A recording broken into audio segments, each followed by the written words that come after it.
जय श्री कृष्ण। प्रिय आत्मीयजनो, श्री वल्लभनी प्रेरणाથી પ્રેરાઈને રાધે સત્સંગમાં આજે આપણે સેવા વિશે થોડુંક વિચારીશું, કંઈક જાણીશું, સ્વયં સાથે થોડી વાતો કરીશું. પરંતુ તે પહેલાં આપે રાધે સત્સંગ ચેનલને સબસ્ક્રાઈબ ના કરી હોય તો કરી દેશો, જેથી નિત્ય સત્સંગની જાણ આપને નોટિફિકેશનથી થતી રહે.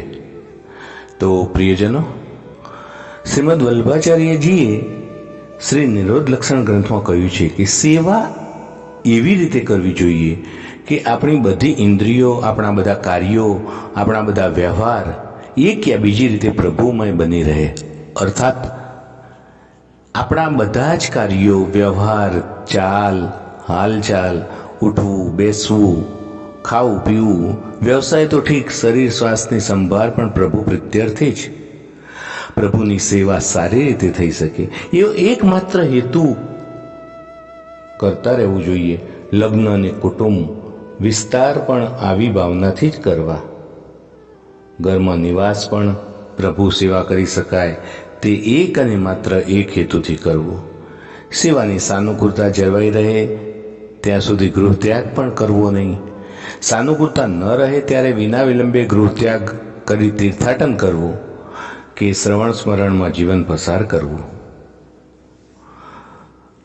આ વાતને આપણે થોડીક એ રીતે જોઈએ કે સવારે વહેલા ઉઠવું, પ્રાતઃક્રિયાઓ ઝડપથી આટોપવી અને તે પણ પ્રભુને વિલંબ ન થાય તે માટે મુખ શુદ્ધિ અને સ્નાનાદિ પણ પ્રભુ સમક્ષ સુંદર રીતે સેવા કરી શકાય અને પ્રભુને આપણી મલિનતાથી અસુખ ન થાય તે માટે સ્વચ્છ, સુંદર, સુઘડ વસ્ત્રો, સુંદર કેશકલાપ, આવી નાની નાની બાબતોનો પણ ખ્યાલ રાખવાનો છે કે જેથી આપણને જોઈને પ્રભુ અનમના ન થઈ જાય.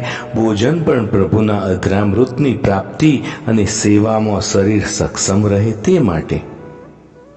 બીમાર પડીએ તો સેવા છૂટે, વિયોગ થાય એટલું જ નહીં, શ્રી ઠાકોરજીને પણ અસુખ થાય.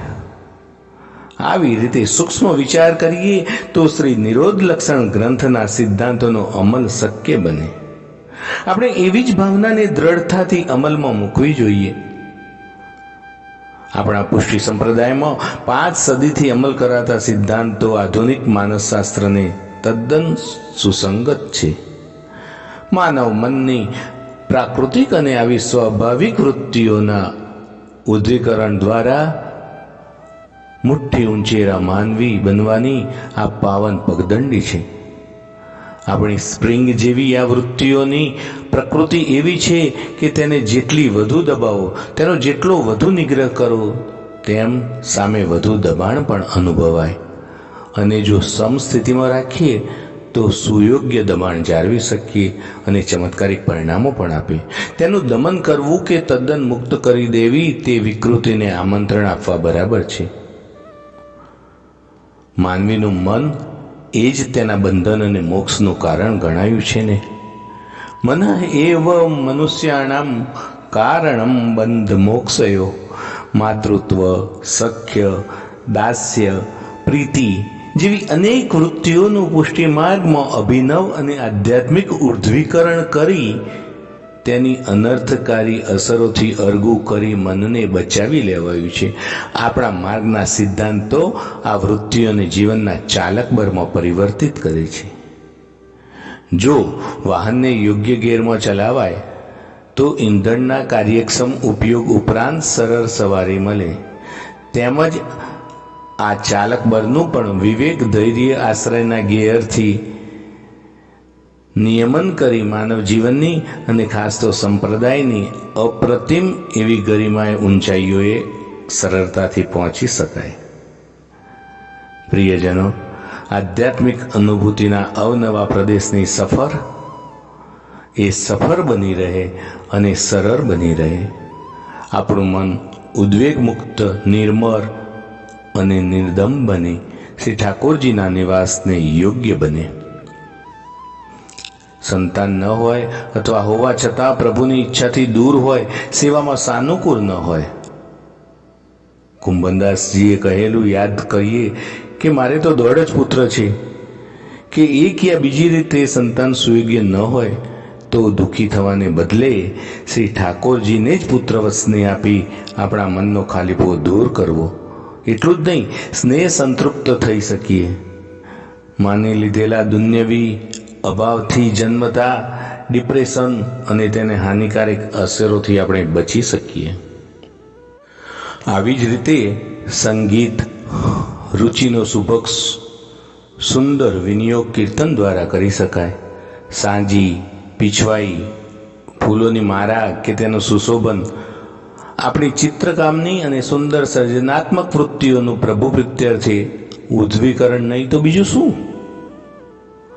સંગીત અને નાટ્યની અભિરુચિ, દાઢી લીલા, રાસલીલા, હિંછમચી આ બધાથી સંતોષાય એટલું જ નહીં, તેનાથી પ્રભુમાં અનુરાગ વધતો જાય છે.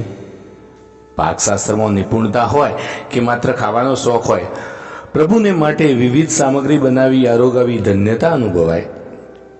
પ્રભુને નિત્ય નવતન સામગ્રી ધરાવવામાં જ આપણી આવડત, સંપત્તિ અને શક્તિનો સદુપયોગ થાય છે.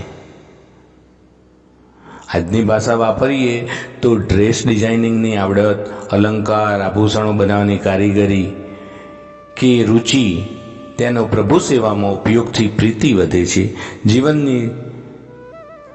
જીવની સૌંદર્ય પીપાસાનું, વસ્ત્રાભૂષણના શોખનું ઉર્ધ્વીકરણ થાય છે. લૌકિક દ્રષ્ટિએ પણ લલિત કલાઓને માનવ મનને કેળવનાર, શિસ્તબદ્ધ કરનાર, જીવનમાં રુજુતા અને સંવાદિતા લાવનાર માનવામાં આવે તો પછી એ જ્યારે પ્રભુ પ્રીત સાથે જોડાય તો પછી વધુ શીતલ, વધુ મધુર અને વધુ મંગલકારી બને. એમાં નવાઈ નથી.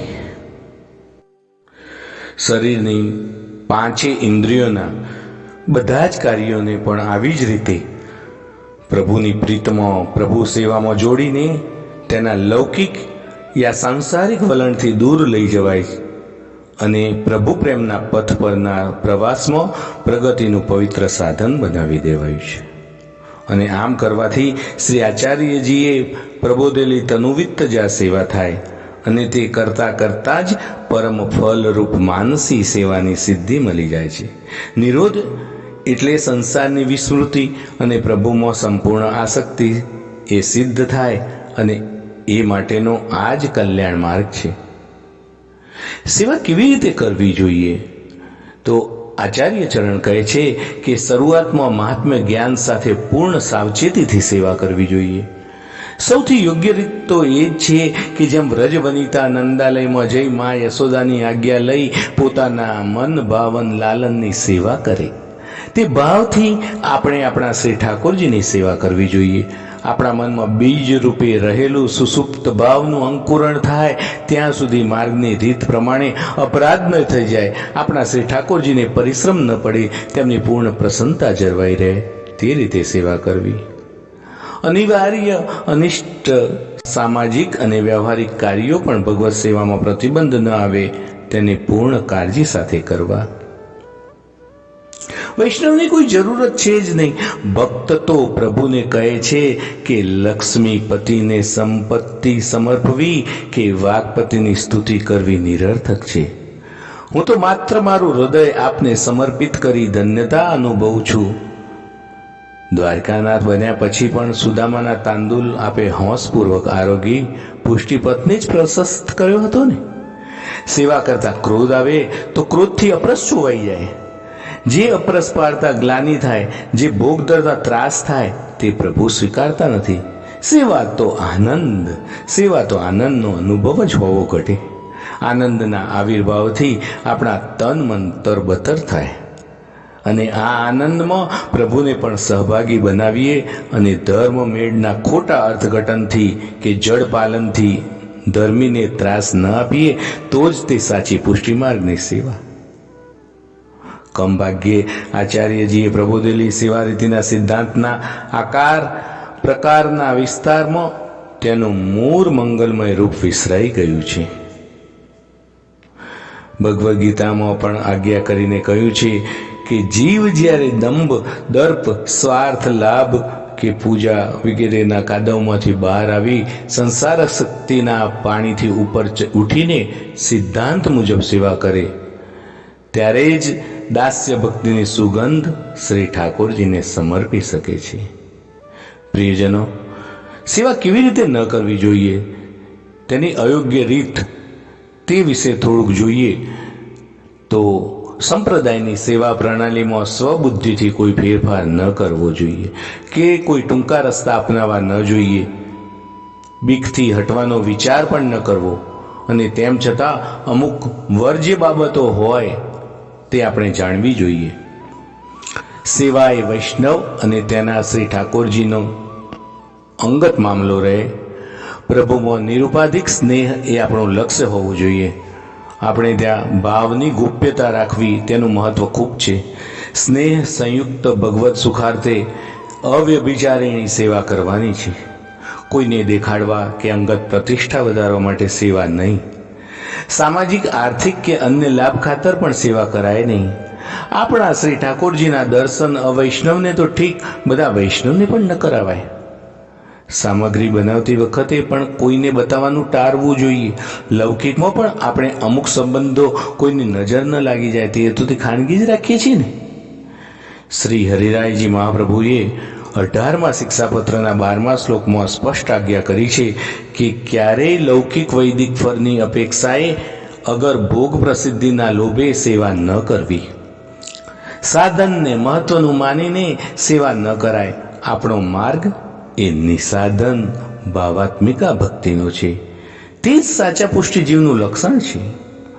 પ્રવાહી જીવો સાધનનું આકર્ષણ ધરાવતા હોય છે, તો મર્યાદા માર્ગીય ભક્ત સાધનમાં પ્રભુ કરતાં પણ વધુ નિષ્ઠા ધરાવે છે.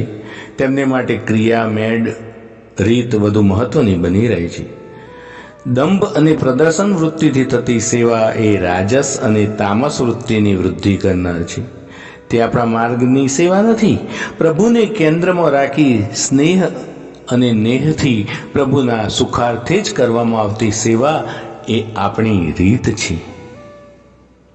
તત્સુખે સુખિત્વમ પ્રેમ લક્ષણમ.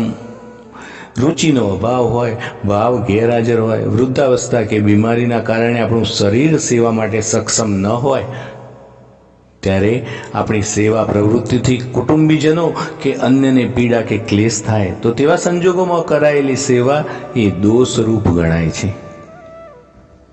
પ્રિયજનો, આપણે જાણીએ છીએ કે સેવા માર્ગ એ અત્યંત કઠિન છે. ડગલે ને પગલે સાવધાનીની જરૂર છે. ભાવ પ્રધાન પથ છે. પ્રભુ કૃપા થાય તો જ પ્રાપ્ત થાય છે. આપણે પેલી કવિતા યાદ કરતા કહીએ કે હરિનો માર્ગ છે સુરાનો, નહીં કાયરનું કામ રે. જે હિંમત કરીને મરજીવાની જેમ આ કૃપા સમુદ્રમાં ઝંપલાવે છે તે જ મહાસુખ પામે છે. કિનારે ઉભા ઉભા વિચાર કરનારને તે પ્રાપ્ત થઈ શકતું નથી. તેમણે તો તેને દાઝવાનું જ રહે છે. અર્ધભુક્ત પદાર્થ પ્રભુને કામમાં આવે નહીં, તેમ ભુક્ત પદાર્થ પણ પ્રભુને કામના નથી. શર્ટ સીવડાવતા જો કાપડ વધ્યું તો તેમાંથી પ્રભુના વાગા ન સીવડાવાય. મારા દીકરાને કેરા વધુ ભાવે છે તો શ્રી ઠાકોરજી માટે કેરા વધુ લાવીએ તો તે ભાવનાની ક્ષતિ જ ગણાય. સેવામાં આનંદ ન આવે, સ્નેહની અભિવૃદ્ધિ ન થાય, અહમ વધે, આપણને કે અન્યને ત્રાસ થાય તો તેવી સેવા ન કરવી.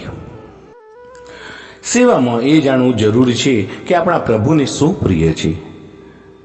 તો સેવા એ ભગવત સુખ માટે જ કરવાની છે. તેથી એ જાણી લેવું ખૂબ જરૂરી છે કે મારા પ્રભુને શું ગમે છે, શું નથી ગમતું. શ્રી કૃષ્ણદાસ મેઘનના પ્રશ્નના જવાબમાં આચાર્યશ્રીએ જણાવ્યું હતું કે શ્રી ઠાકોરજી માત્ર ઉત્તમોત્તમ વસ્તુના ભોગતા છે. એટલે આપણે તેના પરથી એટલું તો નિષ્કર્ષ કાઢી શકીએ કે ઠાકોરજીને પ્રસન્ન કરવા હોય તો સેવામાં માત્ર ને માત્ર પોતાના ઉત્તમ દ્રવ્યથી ખરીદાયેલી ઉત્તમ સામગ્રી, વસ્ત્ર, આભૂષણ આદિ જ વાપરવા. શ્રી ઠાકોરજીની સેવાનું સ્થાન પણ ઘરમાં સૌથી ઉત્તમ જગ્યાએ જ રાખવું અને વધારાની ઓરડી કે દાદર નીચે ખાંચો ન વાપરીએ. માર્ગની ઉત્તમ સેવા રીત પ્રમાણે ઉત્તમ વાસણોનો પણ ઉપયોગ કરવો. પ્રિયજનો, સૌથી મહત્વની વાત એ છે કે આપણો ભાવ ઉત્તમ નહીં પણ ઉત્તમોત્તમ રહેવો જોઈએ. અહંકાર, મોટાઈ કે કપટથી થતી સેવાથી આત્મછલ ના થાય, જગછલ ના થાય, આત્મશ્લાઘા થાય, પણ પ્રભુને પ્રસન્ન ન કરી શકીએ.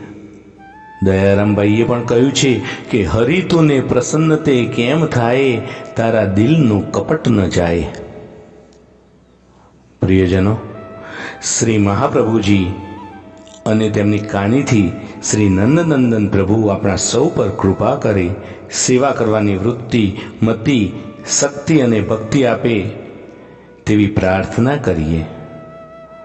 અને આ સાથે આજના રાધે સત્સંગને શ્રી વલ્લભના ચરણોમાં સમર્પિત કરી અત્રે વિરામ આપીએ. ફરી મળીશું રાધે સત્સંગમાં નવા સત્સંગ સાથે. જય શ્રી કૃષ્ણ. રાધે રાધે.